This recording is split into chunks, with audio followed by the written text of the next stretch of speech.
Wuthering Heights, by Emily Brontë, Chapter 11. Sometimes, while meditating on these things in solitude, I've got up in a sudden terror, and put on my bonnet to go see how all was at the farm.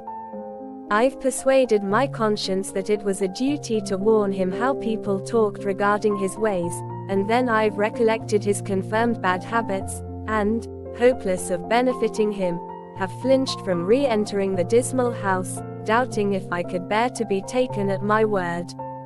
One time I passed the old gate, going out of my way, on a journey to Gimmerton.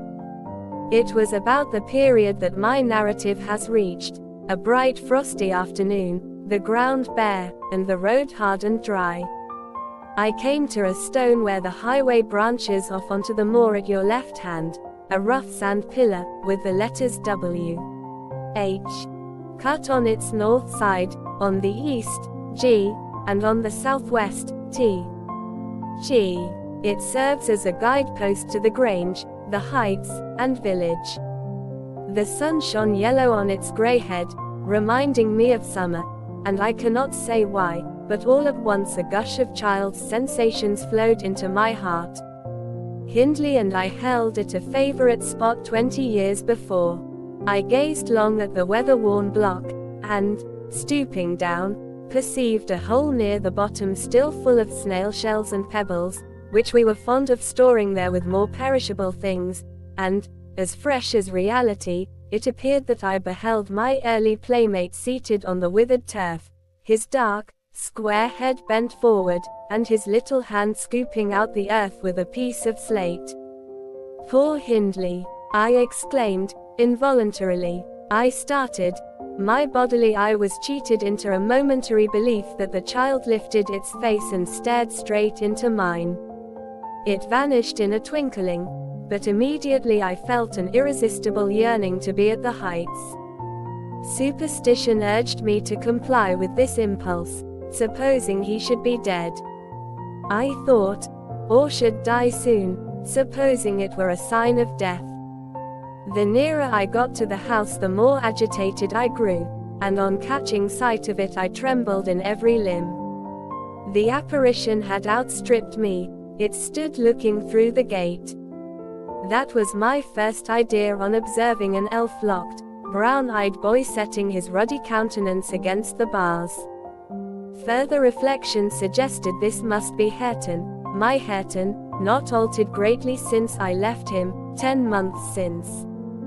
"God bless thee, darling," I cried, forgetting instantaneously my foolish fears. "Hareton, it's Nellie. Nellie, thy nurse." He retreated out of arm's length, and picked up a large flint.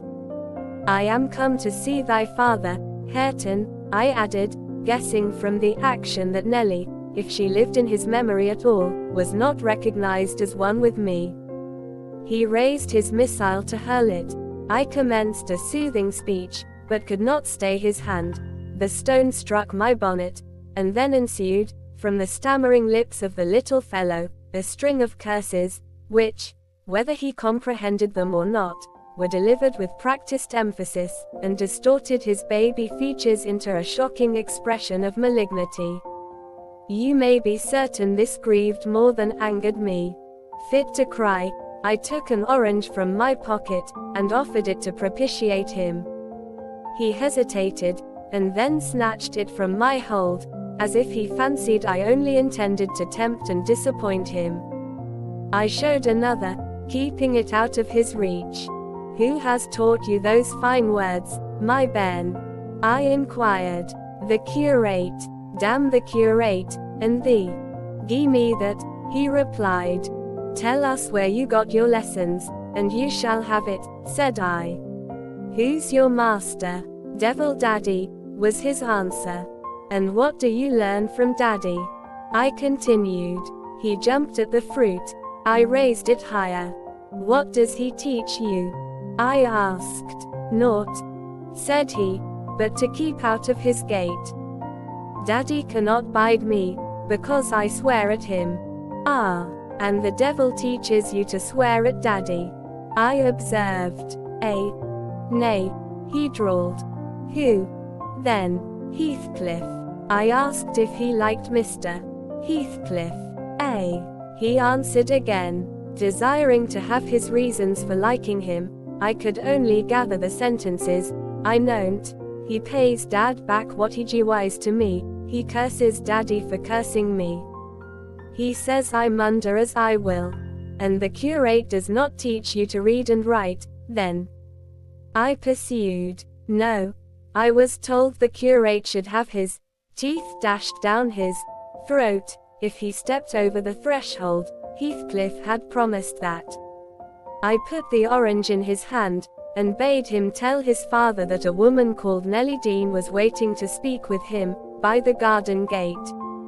He went up the walk, and entered the house, but, instead of Hindley, Heathcliff appeared on the doorstones, and I turned directly and ran down the road as hard as ever I could race, making no halt till I gained the guide-post, and feeling as scared as if I had raised a goblin. This is not much connected with Miss Isabella's affair, except that it urged me to resolve further on mounting vigilant guard, and doing my utmost to check the spread of such bad influence at the Grange, even though I should wake a domestic storm, by thwarting Mrs. Linton's pleasure. The next time Heathcliff came, my young lady chanced to be feeding some pigeons in the court. She had never spoken a word to her sister-in-law for 3 days, but she had likewise dropped her fretful complaining, and we found it a great comfort. Heathcliff had not the habit of bestowing a single unnecessary civility on Miss Linton, I knew. Now, as soon as he beheld her, his first precaution was to take a sweeping survey of the house front. I was standing by the kitchen window, but I drew out of sight. He then stepped across the pavement to her, and said something. She seemed embarrassed, and desirous of getting away. To prevent it, he laid his hand on her arm. She averted her face. He apparently put some question which she had no mind to answer. There was another rapid glance at the house, and supposing himself unseen, the scoundrel had the impudence to embrace her. Judas! Traitor! I ejaculated. You are a hypocrite, too, are you? A deliberate deceiver. Who is Nellie? Said Catherine's voice at my elbow. I had been over intent on watching the pair outside to mark her entrance. Your worthless friend, I answered, warmly, the sneaking rascal yonder. Ah! He has caught a glimpse of us, he is coming in. I wonder will he have the heart to find a plausible excuse for making love to Miss, when he told you he hated her. Mrs. Linton saw Isabella tear herself free, and run into the garden, and a minute after, Heathcliff opened the door. I couldn't withhold giving some loose to my indignation, but Catherine angrily insisted on silence, and threatened to order me out of the kitchen, if I dared to be so presumptuous as to put in my insolent tongue. To hear you, people might think you were the mistress. She cried. You want setting down in your right place. Heathcliff, what are you about, raising this stir? I said you must let Isabella alone. I beg you will, unless you are tired of being received here, and wish Linton to draw the bolts against you. God forbid that he should try, answered the black villain. I detested him just then. God keep him meek and patient. Every day I grow madder after sending him to heaven. Hush, said Catherine, shutting the inner door. Don't vex me. Why have you disregarded my request? Did she come across you on purpose? What is it to you? He growled. I have a right to kiss her, if she chooses, and you have no right to object. I am not your husband, you needn't be jealous of me. I'm not jealous of you, replied the mistress, I'm jealous for you. Clear your face, you shan't scowl at me. If you like Isabella, you shall marry her. But do you like her? Tell the truth, Heathcliff. There. You won't answer. I'm certain you don't. And would Mr. Linton approve of his sister marrying that man? I inquired. Mr. Linton should approve, returned my lady, decisively. He might spare himself the trouble, said Heathcliff. I could do as well without his approbation. And as to you, Catherine, I have a mind to speak a few words now, while we are at it. I want you to be aware that I know you have treated me infernally. Do you hear? And if you flatter yourself that I don't perceive it, you are a fool, and if you think I can be consoled by sweet words, you are an idiot, and if you fancy I'll suffer unrevenged, I'll convince you of the contrary, in a very little while. Meantime, thank you for telling me your sister-in-law's secret. I swear I'll make the most of it. And stand you aside. What new phase of his character is this? Exclaimed Mrs. Linton, in amazement. I've treated you infernally, and you'll take your revenge. How will you take it, ungrateful brute? How have I treated you infernally? I seek no revenge on you, replied Heathcliff, less vehemently. That's not the plan. The tyrant grinds down his slaves and they don't turn against him, they crush those beneath them. You are welcome to torture me to death for your amusement, only allow me to amuse myself a little in the same style, and refrain from insult as much as you are able. Having leveled my palace, don't erect a hovel and complacently admire your own charity in giving me that for a home. If I imagined you really wished me to marry Isabel, I'd cut my throat. Oh, the evil is that I am not jealous, is it? Cried Catherine. Well, I won't repeat my offer of a wife, it is as bad as offering Satan a lost soul. Your bliss lies, like his, in inflicting misery. You prove it. Edgar is restored from the ill temper he gave way to at your coming. I begin to be secure and tranquil, and you, restless to know us at peace, appear resolved on exciting a quarrel. Quarrel with Edgar, if you please, Heathcliff, and deceive his sister. You'll hit on exactly the most efficient method of revenging yourself on me. The conversation ceased. Mrs. Linton sat down by the fire, flushed and gloomy. The spirit which served her was growing intractable. She could neither lay nor control it. He stood on the hearth with folded arms, brooding on his evil thoughts, and in this position I left him to seek the master, who was wondering what kept Catherine below so long. Ellen, said he, when I entered, have you seen your mistress? Yes.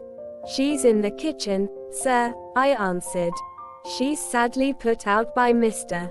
Heathcliff's behavior, and, indeed, I do think it's time to arrange his visits on another footing. There's harm in being too soft, and now it's come to this. And I related the scene in the court, and, as near as I dared, the whole subsequent dispute. I fancied it could not be very prejudicial to Mrs. Linton, unless she made it so afterwards, by assuming the defensive for her guest. Edgar Linton had difficulty in hearing me to the close. His first words revealed that he did not clear his wife of blame. This is insufferable, he exclaimed. It is disgraceful that she should own him for a friend, and force his company on me. Call me 2 men out of the hall, Ellen. Catherine shall linger no longer to argue with the low ruffian, I have humoured her enough. He descended, and bidding the servants wait in the passage, went, followed by me, to the kitchen. Its occupants had recommenced their angry discussion. Mrs. Linton, at least, was scolding with renewed vigor. Heathcliff had moved to the window, and hung his head, somewhat cowed by her violent rating apparently. He saw the master first, and made a hasty motion that she should be silent, which she obeyed, abruptly, on discovering the reason of his intimation. How is this? Said Linton, addressing her. What notion of propriety must you have to remain here, after the language which has been held to you by that blackguard? I suppose, Because it is his ordinary talk you think nothing of it. You are habituated to his baseness, and, perhaps, imagine I can get used to it too. Have you been listening at the door, Edgar? Asked the mistress, in a tone particularly calculated to provoke her husband, implying both carelessness and contempt of his irritation. Heathcliff, who had raised his eyes at the former speech, gave a sneering laugh at the latter, on purpose, it seemed, to draw Mr. Linton's attention to him. He succeeded, but Edgar did not mean to entertain him with any high flights of passion. "I've been so far forbearing with you, sir," he said quietly, "not that I was ignorant of your miserable, degraded character, but I felt you were only partly responsible for that, and Catherine wishing to keep up your acquaintance, I acquiesced, foolishly. Your presence is a moral poison that would contaminate the most virtuous. For that cause, and to prevent worse consequences, I shall deny you hereafter admission into this house, and give notice now that I require your instant departure. 3 minutes' delay will render it involuntary and ignominious." Heathcliff measured the height and breadth of the speaker with an eye full of derision. "Cathy, this lamb of yours threatens like a bull," he said. "It is in danger of splitting its skull against my knuckles.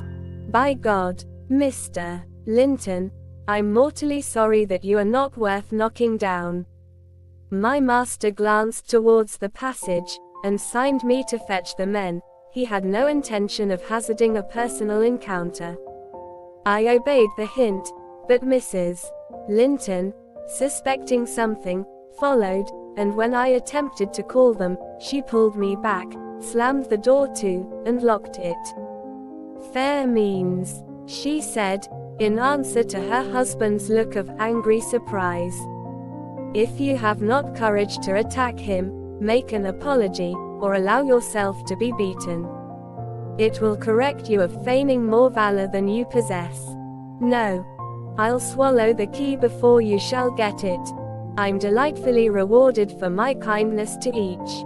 After constant indulgence of one's weak nature, and the other's bad one, I earn for thanks 2 samples of blind ingratitude, stupid to absurdity. Edgar, I was defending you and yours, and I wish Heathcliff may flog you sick, for daring to think an evil thought of me. It did not need the medium of a flogging to produce that effect on the master." He tried to wrest the key from Catherine's grasp, and for safety she flung it into the hottest part of the fire, whereupon Mr. Edgar was taken with a nervous trembling, and his countenance grew deadly pale. For his life he could not avert that excess of emotion, mingled anguish and humiliation overcame him completely. He leant on the back of a chair, and covered his face. "Oh, heavens! In old days this would win you knighthood," exclaimed Mrs. Linton. "We are vanquished. We are vanquished. Heathcliff would as soon lift a finger at you as the king would march his army against a colony of mice. Cheer up. You shan't be hurt. Your type is not a lamb, it's a sucking leveret. I wish you joy of the milk-blooded coward, Cathy," said her friend. "I compliment you on your taste. And that is the slavering, shivering thing you preferred to me.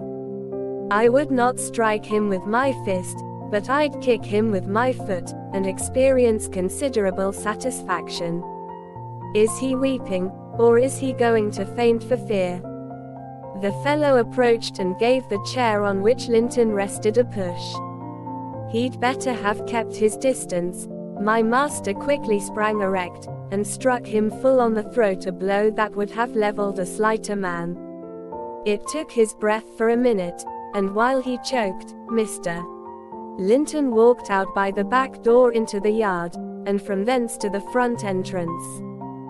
"There, you've done with coming here," cried Catherine. "Get away, now.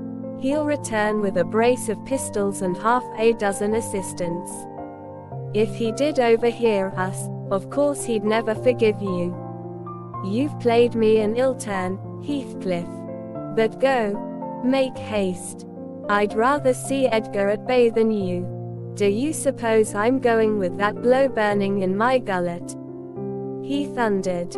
By hell, no. I'll crush his ribs in like a rotten hazelnut before I cross the threshold. If I don't floor him now, I shall murder him sometime.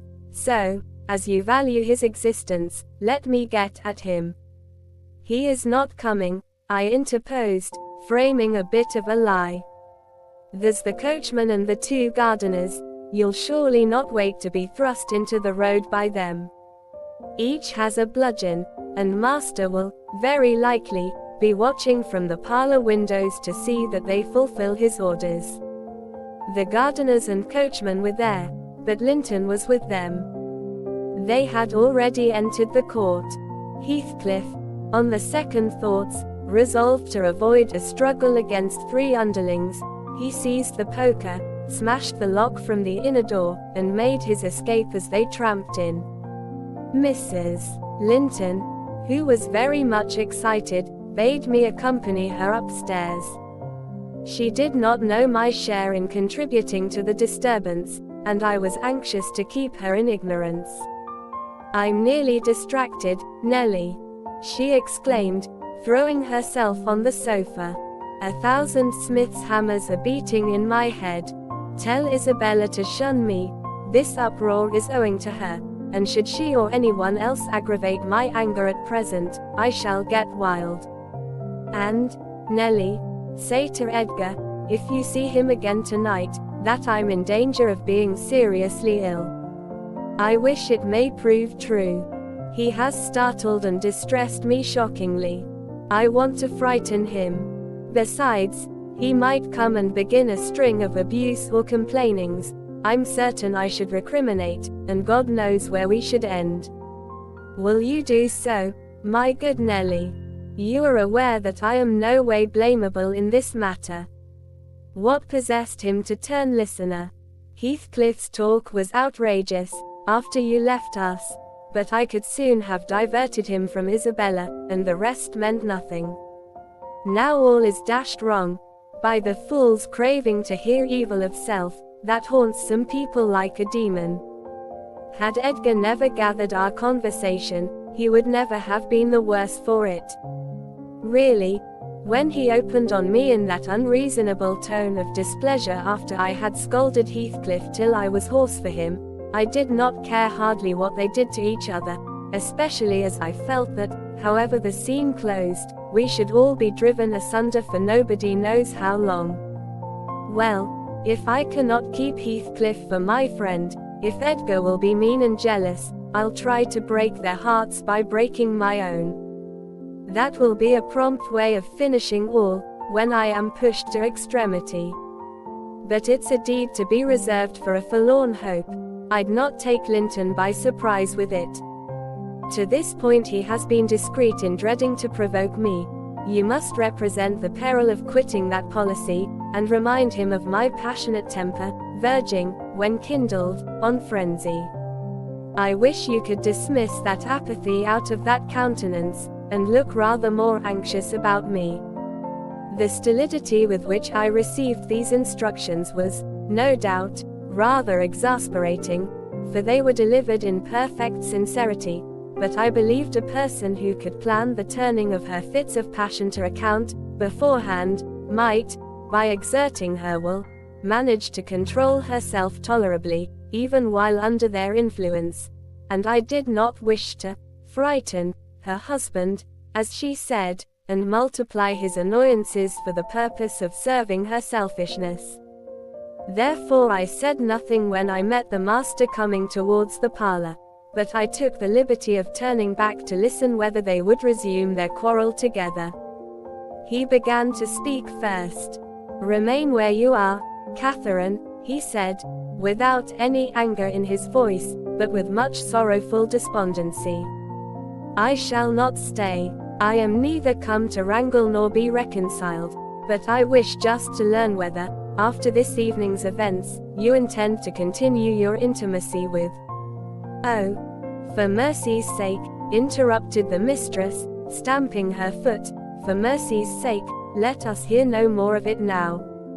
Your cold blood cannot be worked into a fever.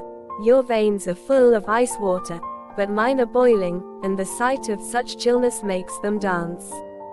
To get rid of me, answer my question, persevered Mr. Linton. You must answer it, and that violence does not alarm me. I have found that you can be as stoical as anyone, when you please. Will you give up Heathcliff hereafter, or will you give up me? It is impossible for you to be my friend and his at the same time, and I absolutely require to know which you choose. I require to be let alone, exclaimed Catherine, furiously. I demand it. Don't you see I can scarcely stand? Edgar, you leave me. She rang the bell till it broke with a twang. I entered leisurely. It was enough to try the temper of a saint, such senseless, wicked rages. There she lay, dashing her head against the arm of the sofa, and grinding her teeth, so that you might fancy she would crash them to splinters. Mr. Linton stood looking at her in sudden compunction and fear. He told me to fetch some water. She had no breath for speaking. I brought a glass full, and as she would not drink, I sprinkled it on her face. In a few seconds she stretched herself out stiff, and turned up her eyes, while her cheeks, at once blanched and livid, assumed the aspect of death. Linton looked terrified. There is nothing in the world the matter, I whispered. I did not want him to yield, though I could not help being afraid in my heart. She has blood on her lips, he said, shuddering. Never mind, I answered, tartly, and I told him how she had resolved, previous to his coming, on exhibiting a fit of frenzy. I incautiously gave the account aloud, and she heard me, for she started up, her hair flying over her shoulders, her eyes flashing, the muscles of her neck and arms standing out preternaturally. I made up my mind for broken bones, at least, but she only glared about her for an instant, and then rushed from the room. The master directed me to follow. I did, to her chamber door. She hindered me from going further by securing it against me. As she never offered to descend to breakfast next morning, I went to ask whether she would have some carried up. No, she replied, peremptorily. The same question was repeated at dinner and tea, and again on the morrow after, and received the same answer. Mr. Linton, on his part, spent his time in the library, and did not inquire concerning his wife's occupations. Isabella and he had had an hour's interview, during which he tried to elicit from her some sentiment of proper horror for Heathcliff's advances, but he could make nothing of her evasive replies, and was obliged to close the examination unsatisfactorily, adding, however, a solemn warning, that if she was so insane as to encourage that worthless suitor, it would dissolve all bonds of relationship between herself and him.